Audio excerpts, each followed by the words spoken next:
We're set up for a little bit more pain. We got red pre-market, which we're going to get into. Bitcoin trying to hover around a key level. And I guess the discussion now is going to switch to, are we in a crypto bear market? Is this it? Is the bull market over? Do we now need to mentally get ourselves prepared for a longer retracement down? Could we be setting ourselves up for a recession? Lot to get into. We've also got the FOMC minutes coming out as well, which we'll take a look at as well. So lots to get into, guys. Make sure you're following. Make sure you're engaging in the chat. And let's get into this session. Now, we're going to kick off with overnight at midnight, the Trump tariffs took effect, right? Which includes his next notch up of an extra 50% on China. China then retaliated. They did not waste time at all, slapping another 84% retaliatory tariff on US goods. Okay, so that came about. Let's take a listen to this and respond to what happened. Take a look at the news that has been moving the markets in just the last few minutes. China coming out with these headlines saying it's the next step in the trade war. It's going to be imposing retaliatory tariffs of 84% on U.S. goods. That starts on April 10th. As a result, the futures sold off. You can take a look if a tick by tick. The Dow futures are now down by about 660 points.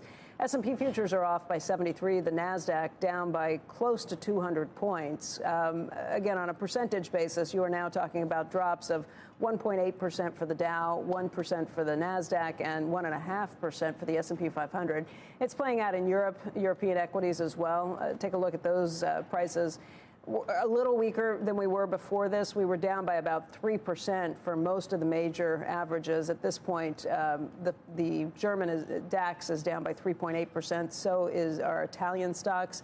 In France, the CAC is off by 3.75%, and then the So you can see, guys, markets are worried about this, right? And this was my worry, which I shared with you the last couple of days. I don't see China backing down. We spoke about it yesterday. They said they're going to fight till the end. And they're not just a country that's going to talk, guys. They're not just a country that's going to use this for negotiating power. You're seeing they're just responding rapidly. They don't need to clear it through a bunch of different politicians to do it. They just, boom, there it is. There it is, 84%. Boom, take it back. And they'll go to the end. They will. And that's the problem here is, and I've seen these kind of people started saying this is gone from America first to America alone, which is not good for the map. Now, coming on to Bitcoin, which we'll need to spend some time analyzing, we're not in good shape here, guys. We've created a lower low now, right? Very clearly here on the daily chart. If I show you this was your previous low. This is now a clear lower low, continuing the downtrend here. Bears continue to be in control here. And what's particularly worrying for me, which I want to share with you, is the conversation around a bear market. I'm getting the question a lot. Are we in a bear market? Is crypto in a bear market? Well, first and foremost, the first indicator I like to use is the CMA ribbon, right? I like to use the CMA ribbon, and I like to look at it from a weekly perspective. And I always maintain that if we're above the weekly EMA ribbon, on the weekly time frame, of course, that's okay. We're in a good trend. We're in an upward trend. But look at this candlestick here. This weekly candlestick, which closes on Sunday in 4 days' time, has already wicked below the EMA ribbon. If this closes the week, very important on the close, guys. I don't want people telling me, oh, it just wicked below. If it closes on Sunday below the EMA ribbon, which is below 76,000 flat, okay, below 76,000 flat, I'm going to have to change my mind on this trend, and no longer are we super poised for a nice clean bounce. The bears are in control on the weekly time frame, and it would be a major coup for the bears to close below 76,000 on Sunday. But this is the thing. This week is going to be the worst week for the tariffs, right? Whenever you see kind of situations like this, you get the peak moment. And this week was the peak moment for this tariffs. I think things will get better. And that is why I think there's more of a chance, as long as things don't continue to keep escalating, that we can start building a floor. The question is where? Do we need to go down to 73? Do we need to go down to 70? Do we need to go, where are we going to go? It just depends on how many of these retaliatory back and forth fights we get in this trade war. Okay, so we defer to Sunday weekly close.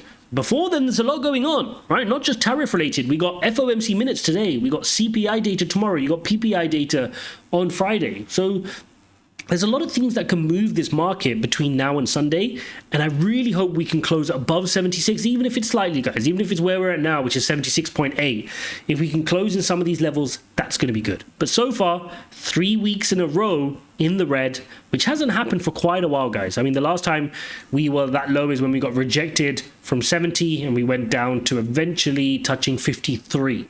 Okay, and that's going back to July of last year. So, you know, it is a downstretch. We understand it. We know it's not crypto related. It's not to do with crypto. We know it's the wider markets here that are getting slapped. And therefore, that's understandable. So if we take a look at the charts here on the traditional markets, of course, with the pre-market in play here as well. Last week was horrible. This week, they're kind of semi, you know, in the green, but we've got to understand that we've got to take the pre-market into account as well. So I want to see, where does this market open in at, and can we stop the bleeding? Can we stop the bleeding on the markets, and can we get some semblance of strength? And that's the thing. If you look at the EMA ribbon on the S&P, it's a clear loss, right? It's a clear loss. If you look at the S&P on, let me show you the QQQ as well. It's a clear loss, right? They fundamentally have lost their weekly trend lines hugely, in huge fashion, right? Crypto, however, Bitcoin is still fighting for it. So you can see relatively Bitcoin has held up well, which gives me confidence that once this tariff situation is resolved, once we can get through the worst of the period, we could recover strongly. And that is why I'm still confident in the asset class as a whole. Okay, now, the other question I kind of keep getting is, how bad is this, right? On a scale of, you know, the worst days, how bad is this? Well, if you take a look at some of the worst days we've ever seen dating back to, you know, the depressions and the rest of it, the worst single day we had, I'm just going to look at the NASDAQ to keep it, the S&P, sorry, to keep it easy, was 20% down in a single day on the S&P. Now, the bottom line here is what we had on April the 3rd, which was a 4.8%. Now, of course, if you want to take over the whole week, the week has been painful, right? The whole week has been 10%. But you got to remember, there were days when we fell 20%. This time here, March 16th, 2020, which was just after the COVID, I think it was the first lockdown, at 12%. If you go back to 1929 depression, 12%. If you go to March 2020 again, you on the March the 12th, you had another 9.5% down day. 2008 financial crisis, you had a 9% down day. December financial crisis, 9% down day on the S&P. 1987, 8.5%. So look, it's a bad day. It's a bad day. It's a bad week. But what this should prove to you is that despite these terrible moments, and, you know, I was around in 2008, very, very young in my career at an investment bank. And of course, we were all, well, I don't know if you were in the market, but we were in the market in 2020 through the pandemic period. We've navigated these, right? We navigate these. The markets always return to records. They always show strength. And you look back at these moments saying, why was I so scared to buy the dip? Why was I so silly that I couldn't just zoom out my chart like this and look at the US market and be like, what? The S&P is a machine. Why could I not just buy on these pullbacks? I mean, you're close to your 200 weekly exponential moving average. Look, the very few times we've touched this blue line on the S&P has been a huge bear market territory. I mean, the COVID period, we did go further below it. Let's take a look at how much more we did fall below it. You did go another 17% below it, which is painful. And if we did that here, if we wanted to go another 17% below it, I mean, you're looking at, you know, another 20% pullback here on the S&P, which could happen. I mean, things would have to get really bad, right? It'd have to be a really bad argument between China, between countries, and not kind of getting Trump's way for that to happen. So that's where we stand right now.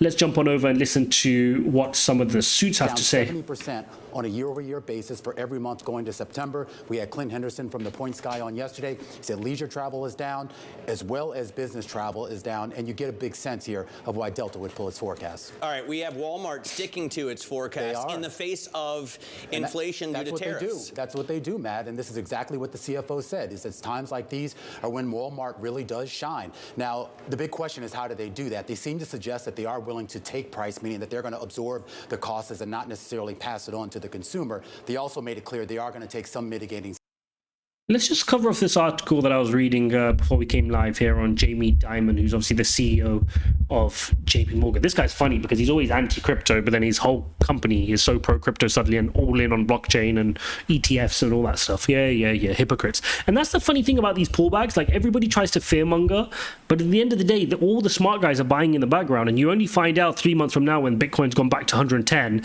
that JP Morgan were buying, BlackRock were buying, Fidelity were buying, and you were just sat there panic selling your coins inevitably to them, right? So you want to avoid that. Let's take a look at this. JP Morgan Chase CEO Jamie Dimon said Wednesday he sees the economy likely headed to recession as President Donald Trump's tariffs roil financial markets. I think probably a recession is a likely outcome because markets, I mean, when you see a 2,000 point decline in the Dow Jones, it sort of feeds on itself, doesn't it? Mornings with, that's what he said. It makes you feel like you're losing money in your 401k, you're losing money in your pension, you've got to cut back. Recession fears have been rising on Wall Street as the Trump tariffs spur uncertainty about how far the trade war will escalate. And this is the thing, guys. The funny thing with recessions that you'll learn is that it's not until normally after the recession they're like, oh, we're in a recession. Because what happens is even the fear/talks of a recession is what creates the inevitable recession. It's kind of like a self-fulfilling prophecy. Okay, so you get this situation where if people think there's going to be a recession, suddenly they're worried about their pension, like Jamie Dimon just said. They're worried about the value of their house, which has just gone down. They look at their stock portfolio and their crypto portfolio, and it's down, and therefore they start adjusting their pension behavior, their spending behaviors. Maybe they cancel that holiday. They don't buy that car they were going to upgrade to. They kind of start sizing down. They kind of spend less on groceries, less on eating out. And then guess what? That plays out into companies' earnings. It plays out into the recession figures. Okay, and the GDP figures ultimately. So this is one of those things that becomes a self-fulfilling prophecy. Markets aren't always right, but sometimes they are right, Dimon said. I think this time they are right because they're just pricing uncertainty at the macro level and uncertainty at the micro level, at the actual company level, and then how it affects consumer sentiment. It's hard to tell. Take a deep breath, negotiate some trade deals. That's the best thing they can do, he said. I'm taking a calm view, but I think it could get worse if we don't make some progress. I'm in the same boat. Look, at the end of the day, if Trump and his team can get what they want and everybody sits down at the table sensibly and plays out the perfect scenario, then we can start mooning. We can go back to the upside. If, however, we have what we've seen so far, which is, the tit for tat stuff that's going on with China, that's going to be difficult. Equally with Europe, how Europe came out and said, we'll do 0 for 0, and Trump is saying that's not enough, and that ultimately we just know he wants to fill this $1 trillion void. That's going to keep markets back. That's going to keep markets suffering, which is going to be challenging for us.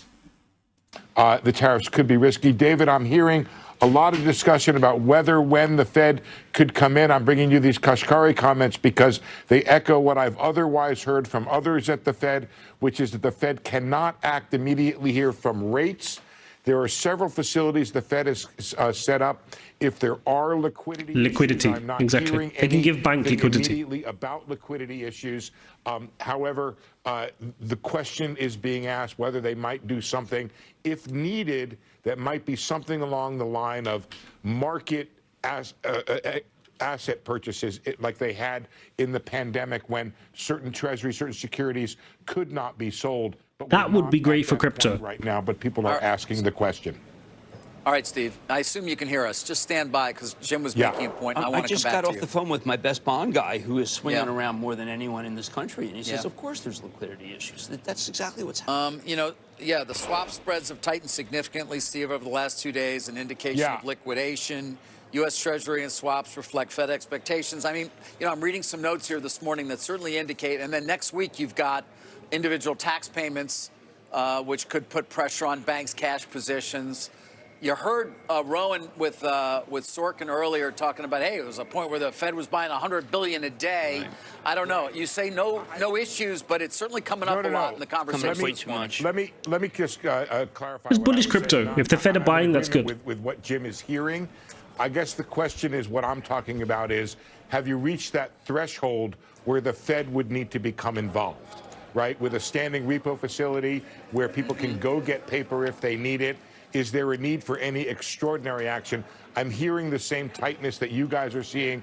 I am not hearing, though, and Jim, I'm wondering what you're hearing, a level like we had in the pandemic or a level of the great financial crisis. We're all before on the that. same page. Yes. We're all on the same page. So I'm just talking. We're hearing similar things. That said, there is a lot of concern and question around this right now, Steve. Fair to say? If I could read you one quote that I heard from somebody, he said, and this is a guy who trades overnight rates, he goes, "We are not the story now, but we're getting closer." And I think that really encapsulates what I'm hearing and what you guys, I think, are hearing. It's not there yet, but everybody is kind of by inference saying, when do we get there? Do we get there? Okay. Steve, I know we'll be talking to you again later. Thank you for the Kashkari comments as well. David, the Fed is not going to come in and step in by 1/3 of the auction today. No. I mean, let's be realistic. No. This is more about, as we were indicating, this is more about this unraveling of the spaces trade, the liquidity issues, and things of that nature in terms of at least questions. All that said, we're 4.45 on the 10-year right now. That was not the expectation, of course, and perhaps those who believe this larger sort of conspiracy that they want to try and tank the economy to get rates down. I mean, but it's not going the right way. No, you have a lot of people who are saying, you know what, I got to revisit everything because of the inflationary nature. Maybe I have to buy them at 5.6. Excuse me? By what at 5.6? 10. When are we getting to 5 or 6% or 5.6? 5 to 6%. Now, the reason I say that is because I think when the average person looks at the huge inflation that's coming. And by the way, guys, this Fed stepping in for liquidity measures is really, really good. I know everybody's focused on a rate cut because that's like the biggest thing a Fed official can do. But anything that's going to increase liquidity and help liquidity in the markets is going to be a good plus sign in this tough time. So if, you know, the Fed come out and do some more purchases, that's fantastic. We saw in the pandemic period that was super helpful. That's when you started seeing the recovery in traditional markets and Bitcoin as well. So that would work in our favor. Anything that, you know, makes the Fed go from tightening, which is a tightening cycle we've been on for a couple of years, to loosening will help us. It's just that it's not going to be easy. The Fed's going to be stubborn to do that because they won't want to come out and necessarily bail out Trump, even though inflation is still high, for them to start loosening policy. Anything, and Rowan, I don't know if we have the sound in terms of just talking about the uncertainty that's permeating more or less everything. And so we talk about all these companies that are, I expect many will, at least the conversations I have indicate they will remove guidance. How can they not? They don't know what their input costs are going to be, for example, on so many things. I think a lot of them will use this to never have to give guidance again.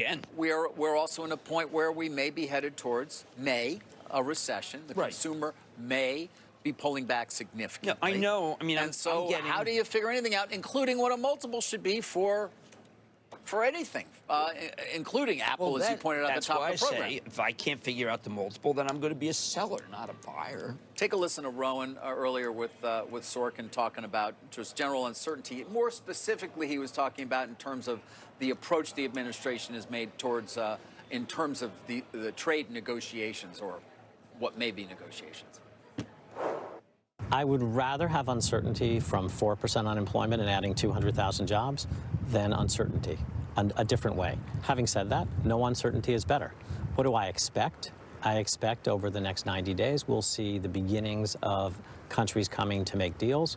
I think those deals that are purely financial, tariff rates, are very easy to make because it's a number. Those deals that involve non-tariff barriers, particularly with the EU, will be much harder to make and will take longer.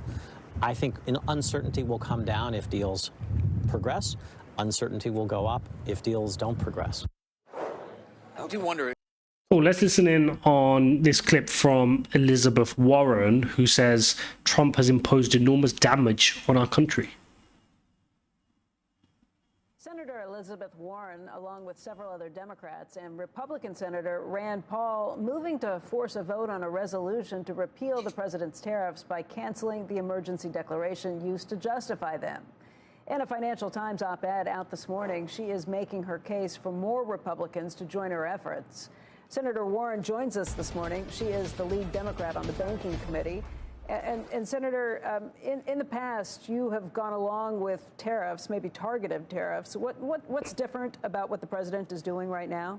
So, look, I think tariffs are a very important part, a tool in our economic toolbox.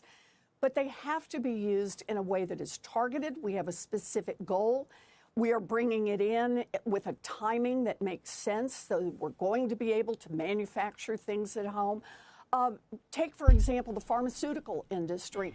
Right now, you've got a 9 out of 10 chance that when you have a prescription filled, that it was made somewhere overseas, probably Asia, and the materials for it came from China.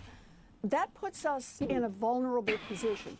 So using tariffs as part of an integrated strategy to get more pharmaceuticals manufactured here in the United States makes sense economically, makes sense strategically, but that is not what Donald Trump is doing.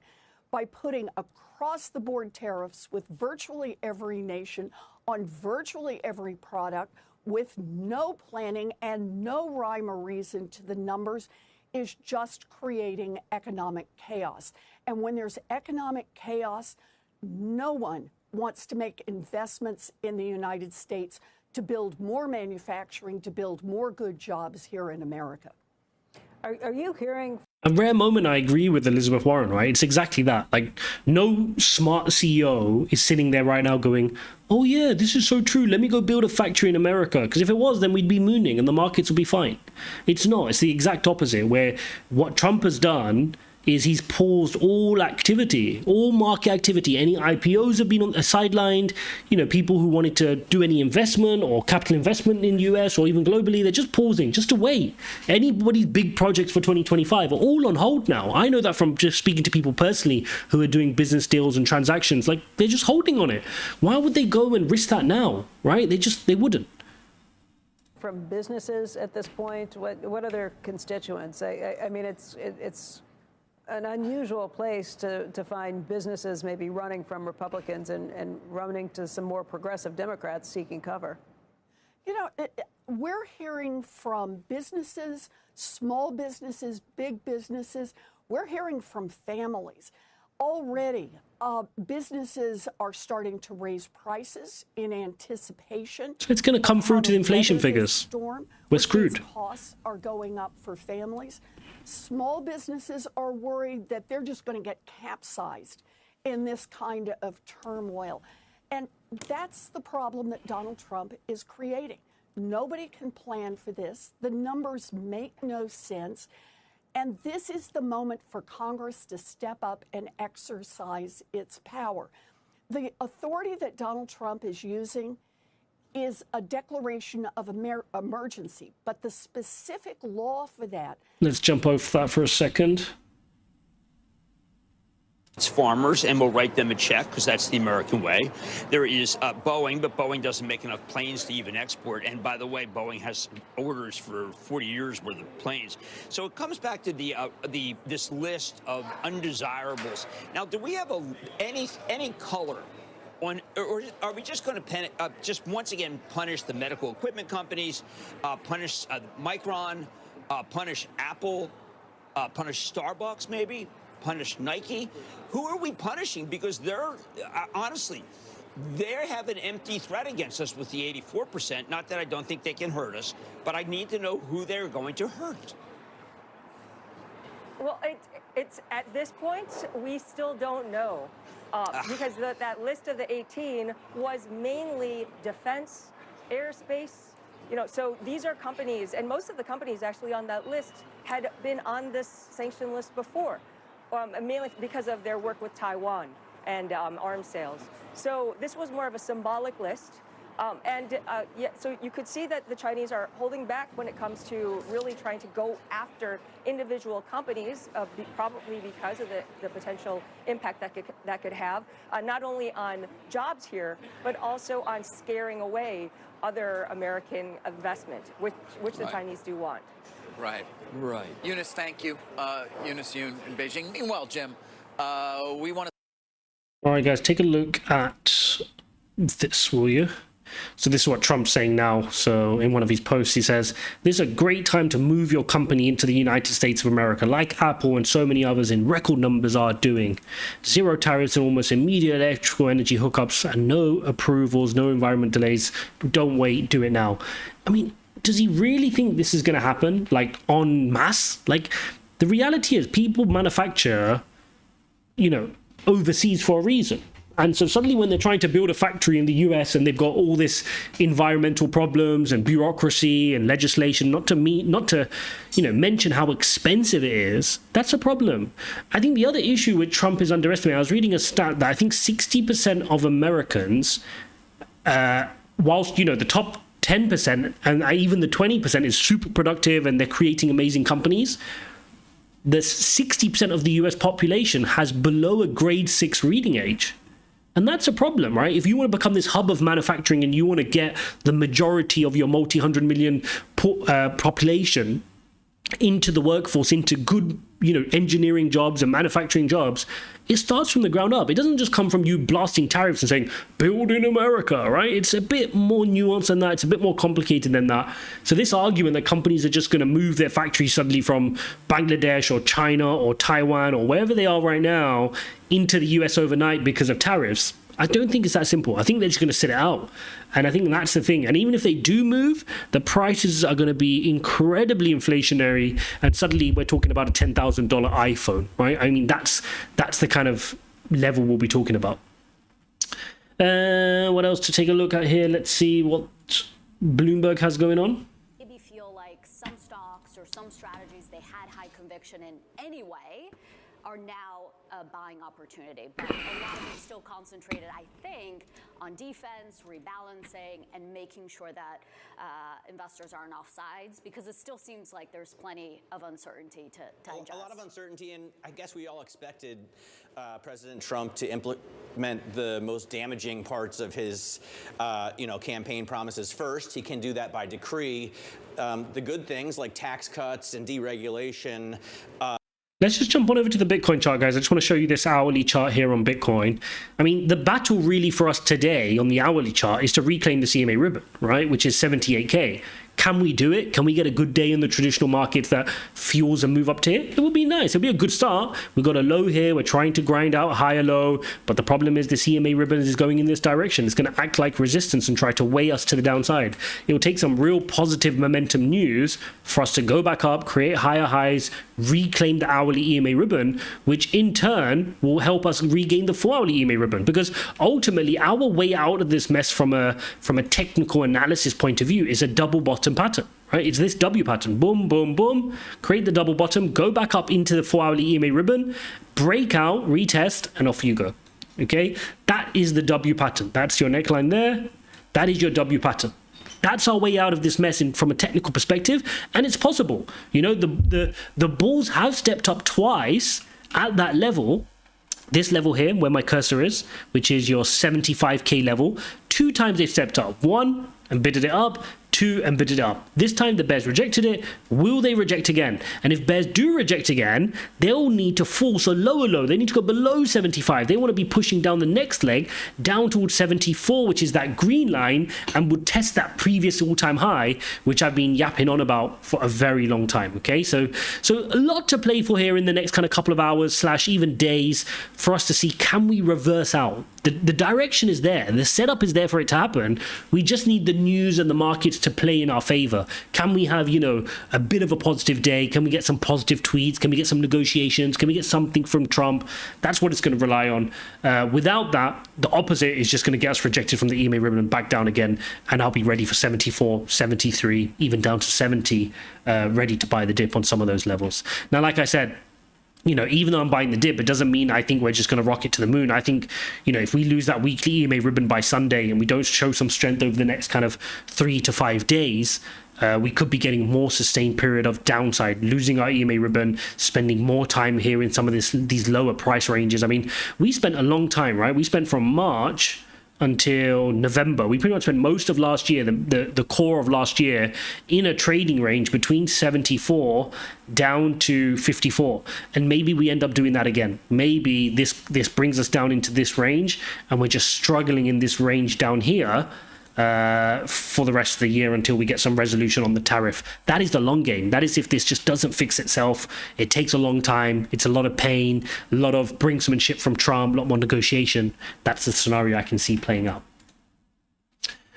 Okay, so the other thing that's worth looking at, a lot of people talking about ETH. ETH is getting smoked. I mean, ETH has come down to support here at 1415, but 1415, losing that, there's not major support until 820, which is an incredible drop. And the 820 line comes really from the lows, well, 880 is the lows you saw back in June of 2022. So June of 2022, levels here could be in play here for Ethereum. I mean, incredibly cheap price point you're now looking at on Ethereum. People are really upset with Ethereum in this cycle, and you just couldn't have predicted it. Sonic is worth looking at. Again, another tough week for Sonic. Now the third week in a row, along with Bitcoin falling 10% so far this week. Last week was 11%. The week before was 9%. It's a tough time. Again, you're looking at sub 40-cent price points on Sonic. These are the moments when you need to decide, do you have conviction, right? Has anything fundamentally changed in the project from the moment when we were at 99 cents just weeks ago in February? No, right? You have to look at the TVL, you have to look at the project, you have to look at the adoption, and you have to make a bet. You're now buying at major discounts from just weeks ago. People were FOMOing at 90 cents, and now 60% retracement. They don't want to queue up for it. They don't want to touch it. And this is how markets work. You have to be a bit of a contrarian thinker. You have to do the opposite of what the market is doing, because right now we're in a clear period of extreme fear, down at 18. But historically, these have always proven the best time to buy. Just last week, we were okay. We're in fear at 44. Now we're in extreme fear, right? Really dropping this, sentiment to the downside. Really, the market is panicked. And typically when the market is panicked, that's where a level head can make some really clever, sharp purchases, if they've, of course, got the cash on the sidelines to do so. Oh, what was that? EU. Okay, so more negative news coming in now in terms of markets. EU approves its first set of retaliatory tariffs on US imports. There are no updates here on the news for me to switch to, so let's just read this article. The European Union on Wednesday voted to approve its first set of retaliatory measures to counter tariffs. Let's see how the S&P is responding. Let's notch it down to the minute chart. Few red candlesticks, nothing crazy, still down. I mean, bit of a pump even here on the minute chart. Let's read the article and see what it says. The European Commission, the bloc's executive arm, said duties would start being collected from April the 15th, so that is 6 days from now. Okay, so it's the same response package. It's nothing new. It's the same response package that was unveiled last month. The 27-nation bloc has warned it would act to protect European businesses. The EU considers US tariffs unjustified and damaging, causing economic harm to both sides, as well as the global economy. The EU has stated its clear preference to find negotiated outcomes with the US, which would be balanced and mutually beneficial. We are prepared to respond, she said. But she also said it's not too late to address concerns through negotiations. To put it into perspective, that's over 80 billion euros in duties, an 11-fold jump from the 7 billion the US currently collects. Okay, and look, that's my view on this whole thing, right? I've made my view clear in the last kind of handful of streams. The US are in this to kind of just collect revenues. I mean, let's make no mistake about it, right? They know they're in extreme debt. They've been in extreme debt for a while. This is not about being treated unfairly. This is about the US having a consumer problem, having a war funding problem, having a military problem, and suddenly realizing we need to fund our debts and let's get other people to pay the tab. So it's not about zero for zero tariffs. They actually want to collect revenue, which is why, you can see that zero for zero tariff is not enough. It's not enough for Trump and his administration, and they're pursuing actively more. Saying, look, it can't be that much downside. I'll buy it for the yield. And then other people saying, look, they're not going to be able to have the cash flow for the yield. Where do you come down, Jim? I mean, I don't like Ford. You don't? No, I don't like Ford because of the warranty issue. I remember when you did, obviously, you got out of it. There was a tremendous warranty issue. I helped you with that. I think I helped you get out of it. You did, and I actually did okay on that. Yeah. Look, I think that Ford, I think GM is challenged. I think, obviously, Tesla's challenged, but Tesla has something entirely else going for it. GM, by the way, just sells at 3.8 times earnings. That sounds cheap, unless the earnings are going to be cut in half or cut by 2/3. That's not. All right, guys, 20 seconds into the market open. Let's see how we open up with the US session and see how it affects crypto. Yes, absolutely. All right, the applause builds here. We're getting opening bell right now. Take a look at the real-time exchange. Back at our headquarters. Okay. Fair spread of red, but we've got a little bit of green in there as well. All right, chill out with the bell, man. Take it easy.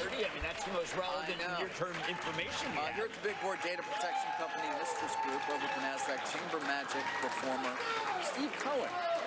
I've seen him. He's won 6 in a row. I've seen him. And he also Turning more red here in the open. Steve Cohen. That was a good win. He's really something. He's worth something. Green here on the S&P. A couple of minute candles here moving into the green. We have Delta on this morning, and Delta reported better than expected. Yeah. We have Walmart, largest retailer. Okay, positive start. Turning green here on the S&P. So we've got they're 2 for 2 in the Slightly green on the Nasdaq. bonds. Interest rates not necessarily going the way Let's see. Let's see if we can keep this momentum up today. when we started the show, which is insane. Yeah, we're going to keep a close eye on rates overall. Again, pretty because of the sanguine. reversal, bonds being sold aggressively, and the yield hitting 4.5% on the 10-year. Now, we're off of that now, as Jim just said. 4.37 is where things stand. But hearing a lot this morning about the basis trade, and that rolling off. Questions, of course, that you've raised about whether the Japanese may be selling, whether the Chinese may be selling. And as we discussed with Steve Leisman, at some point, will the Fed need to sort of help in terms of liquidity a bit? Getting a nice candlestick here on the 5-minute chart. So the US Open has given Bitcoin some impetus here. I mean, spiking quite high there, guys, on that candlestick. As high as 77.5, which is really good. We were at 676.8 whilst we were chatting a little while ago. So it's given it a bit of an impetus here to move to the upside, which is nice. Let's see if, again, it's just about, can we keep it up? Can we have a day where there's not, you know, some negative news from Trump or one of his ministers or anything else, right? So generally a sea of red across the markets. Some of the bigger ones, HBAR down 8%, Cardano 7.3%, even trusted friend Fartcoin is down 10%, Algorand is down 8%, Aptos 7.3%, Sonic down 7%, Near Protocol with an 11% fall. Yeah, the bubbles are red, guys. The bubbles are red. Nasdaq, couple of minutes of green, just chilling out here for a little bit in some red. S&P as well, trying to break above this kind of 496 level, and if it can, then we can kind of clear some lines to head a bit higher here with this W pattern you've got on this minute chart, which could work out well. Again, you're going to get a little bit of resistance around this 499 level here on the S&P.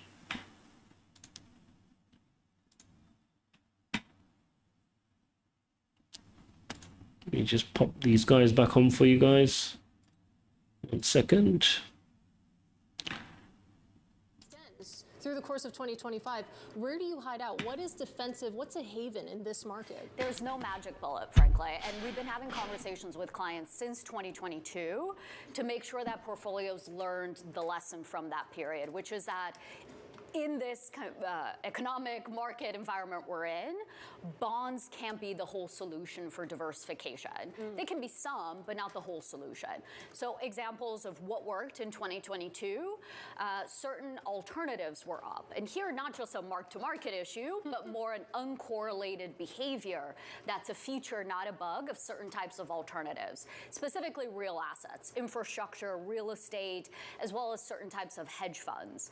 Otherwise, for certain investors where maybe that's not an option or it takes some money to deploy, takes time to deploy capital, thinking about liquid alternatives, absolute return. Another thing to mention, guys, here we got updates that World Liberty Fi, which of course is Donald Trump's company, started selling ETH at a loss. So this was breaking a few hours ago, which is interesting. So they've been selling, which is, I don't know, maybe adding to the pain here on Ethereum as we head lower, as we saw on the charts. Bitcoin 77.2. Not too much going on in the altcoin space. Griffin up 5%, Pepe 5%, Shiba 3.5%. Gold is moving 3%, which is interesting. Few coins up 5% actually. Theta, GMT, Metis is up 3.5%. Okay, there's a few select places to grab. Pancake is up 7% today. Interesting.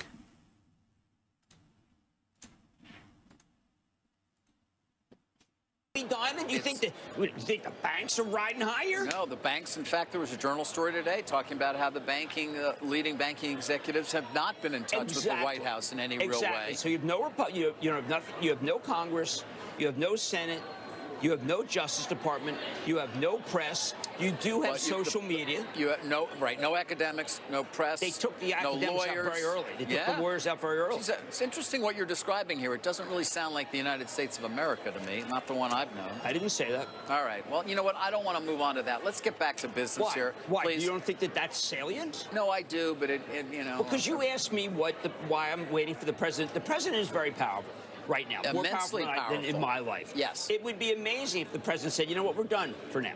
We're done. But he came out and said, now it's Pharma's turn. So as long as this keeps up, and he said that he doesn't care about Wall Street, he cares about Main Street. At a certain point, if you care about Main Street, then you do actually care about the 401k. Well, a recession recession hurts Main Street. You well, know? Yes.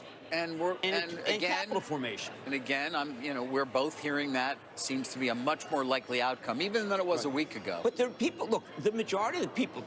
The president won the election, and the people who voted for him want a strong executive, and that's what they got. I'm not saying that it's seditious. I'm saying it's reality. Speaking of the White House, we got Eamon Javers there with some news for us. Eamon.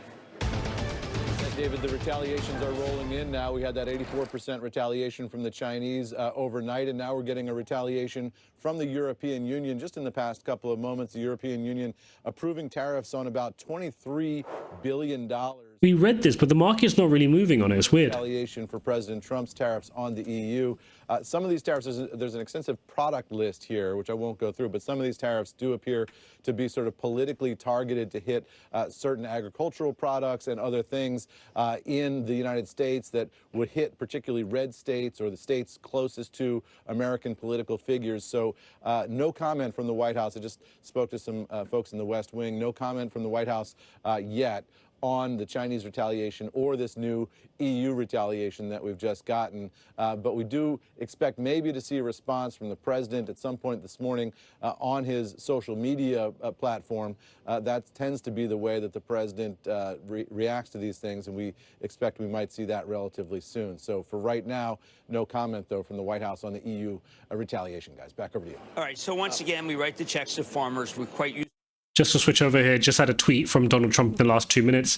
This is a great time to buy. Is he allowed to post stuff like that? Is he allowed to manipulate the markets? I guess he can do what he wants, but I guess that's what we've been talking about, right? If you've got conviction, now is a good time to buy. Now, do you want to catch a falling knife? No, there could be more downside. That's not the point.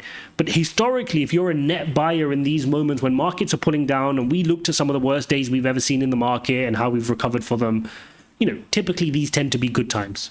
Let's see what he said 6 minutes ago. Be cool. Everything is going to work out well. The US will be bigger and better than ever before. Fixing a trade and tariffs is a good thing. Jamie Dimon, JP Morgan. It's imperative that Republicans in the House pass the tax cut bill now. Our country will boom. Republicans is more important than ever that we pass the one big, beautiful bill. Make America great again, etc., etc. You get the point, guys. Yeah, you get the point. Yeah, he's really active on Twitter. And again, that's because he can feel the sentiment, right? He tweets when he feels the pressure that he's got to bolster the markets a little bit. Now, of course, he's going to believe in his plan. He's going to stay true to his plan and try to deliver what he wants to deliver for the American population. But the reality is, like, it's going to be long and drawn out. Anybody who thinks this is going to be a quick thing, how? It's not going to be a quick thing. The only way this could have been quick is, like, if it was 0 for 0 and everybody came to the table and said 0 for 0, Trump agreed. But Europe came for 0-0, and he's saying, no, it's all about these non-trade barriers. Come and negotiate. So the Japanese team come and negotiate with him. That's going to take forever to negotiate. You know, it's a lot going on. But the essence of the message that be cool and great time to buy, yeah. I think, you know, you'd be stupid to bet against the US economy. You'd be stupid to bet against the markets in general, whether it's crypto, whether it's Bitcoin, whether it's buying good quality assets. You know, it's always a good time to do so. Yes, you may go down and have to see your portfolio go down, but if you're doing so in spot, without margin, without leverage, and doing it the right way, you know, historically, it's about making smart purchases. Good hourly candle so far. Well, it started from the 5-minute candle here on Bitcoin, but this is an hourly candle you're looking at. Remember, I spoke about us having to get this EMA ribbon back on the hourly. 78K is needed. We're close. We're about $400 away.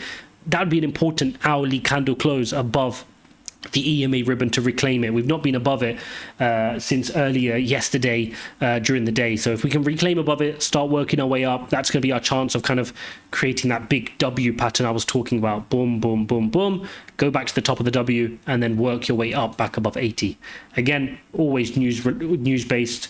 and we'll need to follow the tariff announcements and any Trump tweets very, very closely. So that's it, guys. Thank you for joining me for the Market Open live stream. We'll progress through the day. Of course, we get the FOMC minutes later on today as well. Make sure you're following me on Twitter. Make sure you follow me here on Kick as well. And I'll join you for a market close live stream later on today. Thanks for watching, and I'll see you in the next one.